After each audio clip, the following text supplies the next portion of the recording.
ચંદ્રિકાબેન, આપ ક્યાંથી આવો છો કૃષ્ણનગરથી. અને તમને શું તકલીફ હતી? મને સ્પાઇનનો પ્રોબ્લેમ હતો. ઓપરેશન કરાય પછી પણ અહીંયા આ જે લેફ્ટ સાઈડ છે એનો થોડો પ્રોબ્લેમ હતો, તો અહીંયા મેં દવા ચાલુ કરી. હાજી. હવે આ જે સર્વાઇકલની તકલીફ હતી, સર્જરી પછી જે તમને તકલીફ, જે દુખાવો હતો, એ કેટલા સમયથી હતો? એ લગભગ મને 6-7 મહિનાથી હતો. તો 6-7 મંથથી તમને આ દુખાવો જે સર્વાઇકલનો હતો એની સારવાર બીજે કરાવેલી? બીજે ત્યાં જે ઓપરેશન કરાવ્યું હતું ત્યાં કરાવી હતી, પણ ત્યાં કોઈ રિઝલ્ટ નહોતું. પછી તમે અહીંયા આવ્યા પછી મેં અહીંયા અને અમારી દવા લીધે તમને કેટલો સમય થયો? 1 મહિનો થયો છે. 1 મહિનાની અંદર કેવું છે અત્યારે? 1 મહિનામાં લગભગ 75% રિઝલ્ટ છે. સરસ. અત્યારે એમાં તમે રિલેક્સ થઈ ગયા છો, 75% તમને રિઝલ્ટ છે.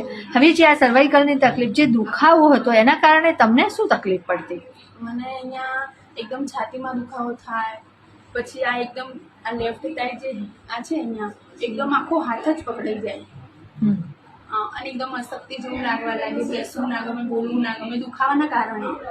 હાજી. એમાં અત્યારે તમને સારું એકદમ છે, સરસ. જે આપે કહ્યું એ પ્રમાણે 75% આપને રિઝલ્ટ છે. સરસ સરસ. અમૃતાલય વિશે તમે લોકોને શું સંદેશ આપશો?